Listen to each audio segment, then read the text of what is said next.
یقین ہے تو اللہ پر ایمان ہے، یہ نہیں ہے تو تمہارا ایمان اسباب پر ہے، وسائل پر ہے، ذرائع پر ہے، مادیات پر ہے، اللہ پر نہیں۔ خوف ہوتا ہے کسی مستقبل کی بات کا، یہ نہ ہو جائے، وہ نہ ہو جائے، یہ نقصان نہ پہنچ جائے، یہ تکلیف نہ ہو، یہ گزن نہ آ جائے، خوف ہے مستقبل سے۔ حزن ہے یہ کیوں ہوا، یہ نہیں ہونا چاہیے تھا، یہ میرا فلاں چیز میرے ہاتھ سے جاتی رہی ہے، فلاں موقع نکل گیا، اور بیٹھے ہوئے ہیں اندر ہی اندر کڑ رہے ہیں، صدمہ ہے اور رنج ہے۔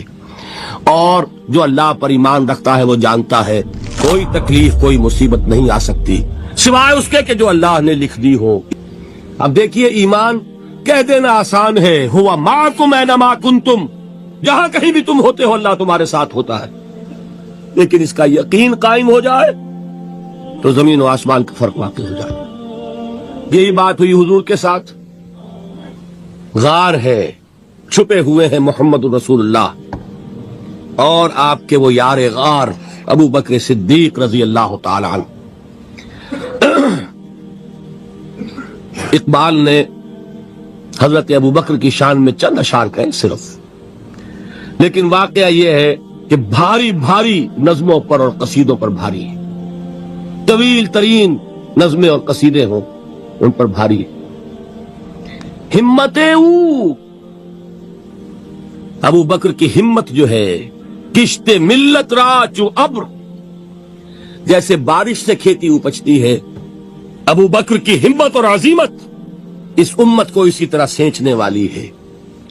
ثانیے اسلام و غار و بدر و قبر، وہ دوسرے تھے اسلام میں، دوسرے پہلے کون تھے؟ انا اول المومنین، حضور فرماتے ہیں سب سے پہلا ایمان لانے والا میں، دوسرے ابو بکر۔ ویسے ہمارے ہاں یہ چلتا ہے اختلاف، حضرت علی پہلے ہیں کہ حضرت ابو بکر پہلے ہیں، لیکن اس میں بڑی خوبصورت تطبیق قائم کی ہے علماء نے اور بہت صحیح ہے۔ چار کے بارے میں فیصلہ ہی مت کرو کہ کون پہلے ہے، ان کی ایک عجیب تقسیم کر دی ہے۔ آزاد مردوں میں، بالغ مردوں میں سب سے پہلے ابو بکر، بچوں میں سب سے پہلے علی، خواتین میں سب سے پہلے خدیجہ، اور غلاموں میں سب سے پہلے زید ابن حارثہ۔ بڑی پیاری تقسیم ہے، یہ چاروں ہی پہلے ہیں، ہر ایک کے لیے اولیت ہے۔ اور واقعہ یہ ہے کہ اگر زمانی اعتبار سے تعین ہوگا تو پہلے خدیجۃ الکبریٰ آئیں گی رضی اللہ تعالی عنہ، کسی اور سے بات کرنے کی نوبت بعد میں آ سکتی ہے، پہلے تو اہلیہ محترمہ سے بات ہوئی، آتے ہی پہلی وحی ہوئی ہے، ابھی تبلیغ کا حکم نہیں تھا، کس کو بتایا واقعہ؟ ابھی اپنی نبوت کی تبلیغ کا تو حکم ہی نہیں آیا، واقعہ کس کا ہے؟ وہ خدیجہ کا ہے۔ جب کہا ہے کہ خشیت علی نفسی، مجھے اپنی جان کا اندیشہ ہے، تو کیا جواب دیا خدیجہ نے رضی اللہ تعالی عنہا؟ وہ صدیقۃ الکبریٰ ہے، صدیقات جو ہے خواتین ان میں چوٹی پر خدیجۃ الکبریٰ ہے رضی اللہ تعالی عنہا، اور صدیق جو مرد ہیں ان میں صدیق اکبر ہے ابو بکر صدیق رضی اللہ تعالی عنہ، لیکن صدیقات میں چوٹی پر۔ جب حضور نے فرمایا خشیت علی نفسی، کیا فرمایا، کیا عرض کیا، کیسے تسلی دی؟ نہیں نہیں، اللہ آپ کو ضائع نہیں کرے گا، آپ غریبوں کے ہمدرد ہیں، آپ مساکین کے تکالیف رفع کرنے والے ہیں، آپ بیواؤں کی سرپرستی کرتے ہیں، آپ مسافروں کی خدمت کرتے ہیں، اللہ آپ کو ضائع نہیں کرے گا۔ یہ یقین ہے اس خاتون کے اندر۔ خیر وہ ایک علیحدہ بات ہو جائے گی۔ میرے دل پر حضرت خدیجہ رضی اللہ تعالیٰ عنہ کی شخصیت کا بڑا گہرا نقش ہے، جو وہ کوئی اور ہی وقت اور موقع ہوا تو بیان ہوگا۔ بہرحال اقبال نے ایک مصرے میں جو چار اولیتیں جمع کر دی ہیں، ہمتیں او کشت امت را چو ابر، ثانی اسلام و غار و بدر و قبر۔ اسلام میں حضور کے بعد پہلے کون؟ ابو بکر۔ غار میں حضور کے ساتھ کون؟ ابو بکر۔ بدر کی رات اللہ کا رسول سر بسجود، وہ جھاڑ، وہ گھاس پھوس کی جو جھوپڑی بنائی گئی تھی، اور وہاں تلوار ننگی لے کر پہرا دینے والا کون؟ ابو بکر۔ اور اس حجرہ عائشہ میں محمد کے بعد سب سے پہلے دفن ہونے والا کون؟ ابو بکر رضی اللہ تعالی عنہ صلی اللہ علیہ وسلم۔ جس کے دل میں ایمان راسخ ہو چکا ہو وہی اللہ کا ولی ہے، جسے اللہ پر یقین ہو چکا ہے وہی اللہ کا ولی ہے، جسے یقین ہے اللہ میرے ساتھ ہے، میرا مددگار، میرا پشت پناہ، میرا ساتھی، میرا دوست، میرا محبوب، میرا محب۔ اللہ اہل ایمان سے محبت کرتا ہے۔ واللہ یحب الصادقین، ان اللہ یحب الذین یقاتلون فی سبیلہ صفا کانہم بنیان مرصوص۔ اللہ محبت کرنے والا، اہل ایمان محبوب، اور اہل ایمان محبت کرنے والے اللہ محبوب۔ والذین آمنوا اشد حبا للہ۔ آپ تصور کیجئے جسے یہ رشتہ ایمان یا رشتہ ولایت حاصل ہو جائے، الا ان اولیاء اللہ لا خوف علیہم ولا هم یحزنون، آگاہ ہو جاؤ اللہ کے دوستوں کے لیے نہ کوئی خوف ہے نہ کوئی حزن ہے۔ اور میں بیان کر چکا تھا خوف اور حزن کے خاتمے ہی کا نام امن ہے۔ زوال خوف، زوال حزن۔ یہ خوف اور حزن کیوں آتے ہیں بار بار؟ اللہ تخافوا ولا تحزنوا، دونوں آ گئے۔ الا ان اولیاء اللہ لا خوف علیہم ولا هم یحزنون، پھر وہی دو۔ وہ کیوں ہے؟ خوف ہوتا ہے کسی مستقبل کی بات کا، یہ نہ ہو جائے، وہ نہ ہو جائے، یہ نقصان نہ پہنچ جائے، یہ تکلیف نہ ہو، یہ غضب نہ آ جائے۔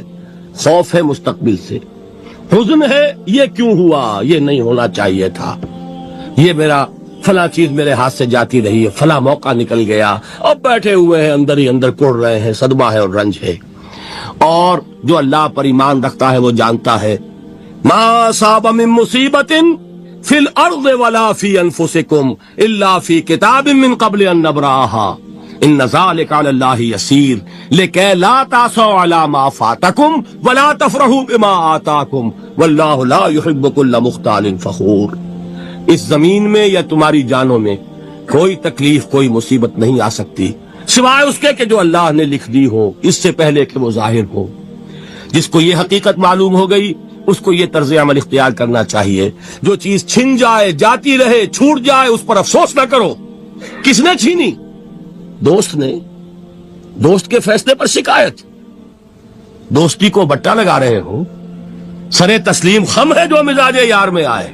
اگر دوستی ہے تو پھر تو تمہیں گردن جھکانی چاہیے کہ ہر چہ ساقی ماریخت عین الطاف است، جو بھی میرا ساقی میرے پیالے میں ڈال دے اس کا کرم ہے، جو اس کی طرف سے آئے اس پر کوئی رنج نہیں، کوئی صدمہ نہیں، کوئی غم نہیں، کوئی شکایت نہیں، کوئی شکوہ نہیں، اور جو ہوگا وہ اس کے اذن کے بغیر نہیں ہوگا، اور اس کا اذن ہوگا تو یقیناً میرے لیے خیر ہی خیر ہے، چاہے وہ ناگوار شے ہو، بظاہر مجھے اچھی نہ لگ رہی ہو، میری شارٹ سائٹڈنس میں مجھے وہ نظر آ رہی ہے کہ میرے لیے بری ہے، لیکن قرآن نے کہا ہے عسیٰ ان تکرہوا شیئا وہو خیر لکم وعسیٰ ان تحبوا شیئا وہو شر لکم واللہ یعلم وانتم لا تعلمون۔ ہو سکتا ہے تم کسی چیز کو ناپسند کرو دراحال کہ اسی میں تمہارا خیر ہو، اور ہو سکتا ہے تم کسی چیز کو پسند کرو دراحال کہ اس میں تمہارا شر ہو۔ اللہ جانتا ہے، تم نہیں جانتے۔ جب مجھے یہ بات معلوم ہو گئی میں نے اپنا معاملہ اللہ کے حوالے کیا۔ سپردم بے تو مایا خیش را دانی حساب کم و بیش را، اے رب جو تو چاہتا ہے وہ ہو، تیرے علم میں جو شے میرے لیے خیر ہے وہ ہو جائے، میری کوئی پسند نہیں، میری کوئی چاہت نہیں، یہ ہے راضی برضائے رب۔ اکبر الہآبادی نے اسے کہا ہے رضائے حق پہ راضی رہ، یہ حرف آرزو کیسا، خدا خالق، خدا مالک، خدا کا حکم تو کیسا۔ جب میں آ گیا بیچ میں، میری پسند، میری مرضی، میری خواہش، میری چاہت، یہی تو شرک ہے۔ ما شاء اللہ کان وما لم یشاء لم یکن، جو اللہ نے چاہا وہ ہوا، جو اس نے نہیں چاہا نہیں ہوا، اختیار اس کا ہے، میرا تو نہیں۔ رضائے حق پہ راضی رہ، یہ حرف آرزو کیسا، خدا خالق، خدا مالک، خدا کا حکم تو کیسا۔ اقبال نے اسے کہا ہے فارسی میں، اب آپ کہیں اس کا ترجمہ بھی کرو تو وہ مجھے ذرا اس وقت کچھ بہت ہی بدذوقی کسی بات نظر آئے گی۔ جائیے پوچھئے کسی سے جسے فارسی آتی ہو۔ برو کشید ز پیچا کے ہست و بود مرا، چوک دہا کے مقام رضا کشود مرا۔ مجھے تو تمام پیچ و خم سے نکال دیا اس مقام رضا نے، میں راضی برضائے رب ہوں۔ جو فیصلہ اس کا میں اس پر راضی. تو کہاں کا حزن اور کس کا خوف؟ ایک حدیث میں آتا یعنی حرام نہیں ہے دنیاوی قواعد اصول قوانین کے تحت کسی سے مدد چاہنا کوئی سوال کرنا حرام نہیں ہے. آپ سوال کریں مدد لیں اسی پر دنیا قائم ہے ایک دوسرے کے ساتھ تعاون کے ساتھ. لیکن اونچا مقام کیا ہے کسی سے سوال مت کرو سوائے اللہ. یہاں تک کہ جوتے باندھنے کا تسمہ تمہیں درکار ہے تو بھی کسی سے مت مانگو اللہ سے مانگو. کیا پتہ اللہ کس کے دل میں ڈال دے اور وہ آ کے تمہیں تسمہ پیش کر دے. ہوتا ہے ایسا مسافات ہوتا ہے. جو اللہ کے ساتھ لو لگا کر رکھنے والے ہیں ان کے تو ایسے واقعات ہوتے ہیں کہ دل میں ایک بات آئی اور اس کے بعد وہی بات جو ہے وہ کوئی شخص آ گیا اس نے وہ بات پوری کر دی. کیونکہ لوگوں کے دل جو ہے وہ تو اللہ کے دو انگلیوں کے مابین عزت چاہتا پھیر دیتا. کیا پتہ اللہ کسی فرشتے کو انسانی شکل میں بھیج دیتا. آتا ہے فرشتہ آتا ہے انسانی شکل میں آتا ہے آپ کی تکلیف کو رفع کر دے آپ کی ضرورت کو پورا کر دے. اسی سے بات کسی اور سے بات. یہ ہے توحید کا لب لباب. یوں سمجھیے اسلام کی جڑ کیا ہے ایمان. اسلام کا جو خارجی نظام عمل ہے انفرادی اعمال ہو اجتماعی ہو ان سب کی روح رواں کیا ہے ایمان. ٹھیک ایک بات ہو گئی. ایمان کا خلاصہ لب لباب کیا ہے ایمان باللہ. جیسے ایمان بالآخرہ بھی ہے ایمان بالملائکہ ہے ایمان بالانبیاء ہے ایمان بالرسل ہے ایمان بالکتب ہے ایمان بالقدر ہے. لیکن اصل ایمان اسی لیے ایمان مجمل میں آپ کو معلوم ہے کسی اور چیز کا ذکر نہیں. آمنت باللہ کما ہوا باسمائہ وصفاتہ وقبلت جمیع احکامہ اقرار باللسان وتصدیق بالقلب. یہ ایمان مجمل ہے. اجمالی طور پر ایمان اس کا نام ہے. ہاں مفصل تفصیلی طور پر آمنت باللہ وملائکتہ وکتبہ ورسلہ والیوم الآخر والقدر خیرہ وشرہ من اللہ تعالی. تو اسلام کی جڑ ایمان اور اسلام کا سارا جو نظام عمل ہے چاہے انفرادی اعمال ہو چاہے اجتماعی ان سب کی روح رواں ایمان. اور ایمان کا خلاصہ ایمان باللہ. اور ایمان باللہ کا اصل حاصل وہ ہے جو اس حدیث میں آ رہا. اس کے دو تقاضے عبادت صرف اسی کی استعانت صرف اسی سے. اس لیے میں نے سورہ فاتحہ کا تذکرہ شروع میں کیا. یہ عبادت کا جوہر ہے. عبادت کا جو ہے یہ ایمان کا حاصل. عبادت صرف اس کی اور استعانت صرف اس سے. استعانت ہی میں سوال بھی آ گیا. یہ بھی مدد ہے. آپ کسی سے کچھ مدد مالی چاہ رہے ہیں یا کوئی اور مدد چاہتے ہیں کسی کام میں مدد چاہتے ہیں جیسے میں نے کہا تھا کسی سفارش کرانا چاہتے ہیں بھی مدد ہے. وَإِذَا اسْتَعَنْتَ فَاسْتَعِنْ بِاللَّهِ. اور جب مدد مانگو صرف اللہ سے مانگو. اور وہ سارے الفاظ یاد کر لیے. استدعاء استعانت استغاثہ. یہ جو غوث اعظم سے استغاثہ کیا جاتا ہے تو شرک ہے.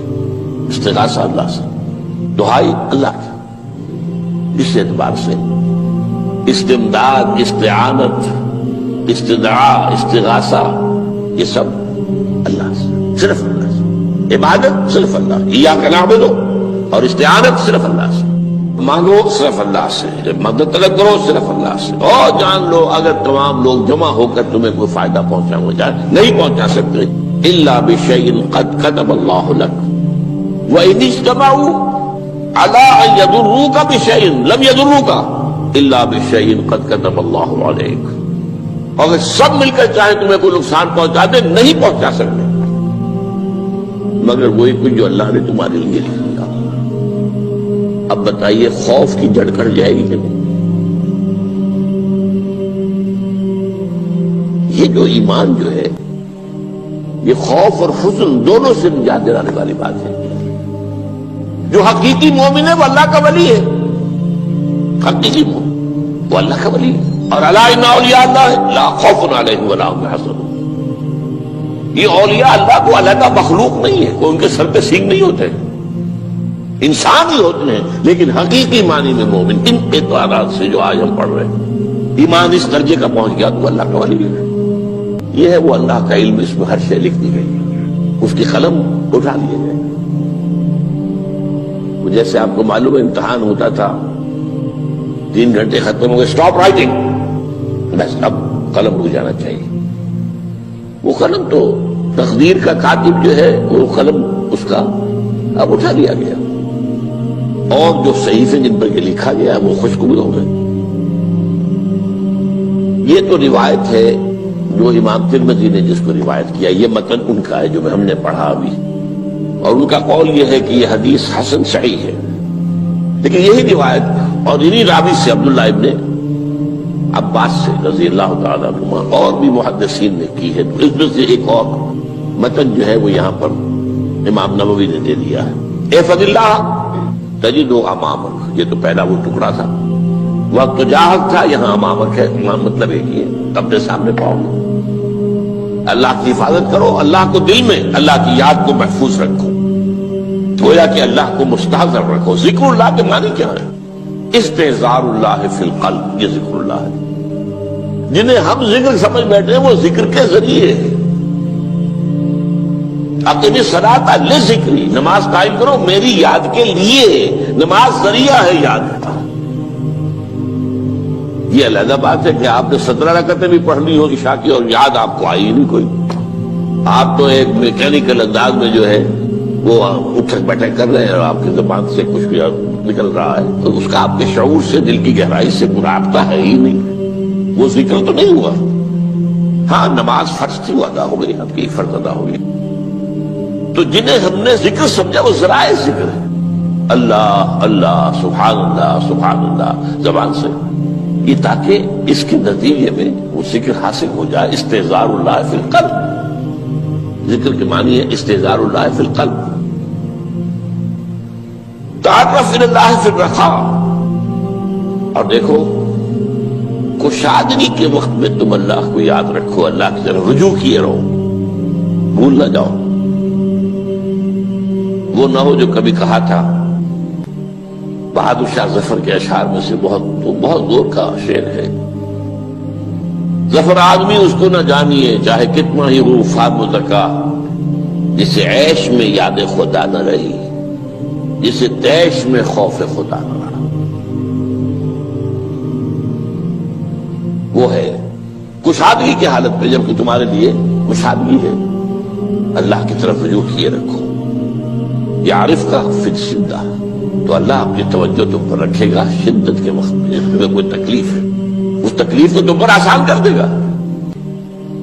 تکلیف تو آنی ہے، لکھی ہوئی ہے، وہ تو آئے گی. لیکن یہ کہ اللہ تعالیٰ اس کی شدت کو، ایک ہی چیز ہے جس کو ایک انسان بہت شدت کے ساتھ محسوس کر رہا ہے، دوسرا آدمی اتنا نہیں محسوس کر رہا ہے. احساس کا معاملہ ہوگا نا. وہ تو اصل میں اگر انسان کی نرز کٹی ہوئی ہے تو احساس ہوگا ہی نہیں، سر سے نہیں ہوگا. تو اس اعتبار سے اللہ تعالیٰ تمہارے لیے وہ شدت کی کمی کر دے گا. وَعْلَمْ أَنَّمَا أَخْطَأَكَ لَمْ يَكُنْ لِيُصِيبَكَ، اور جان لو جو چیز تم سے چھوٹ گئی ہے، رہ گئی ہے، وہ ہرگز تمہیں ملنے والی نہیں تھی.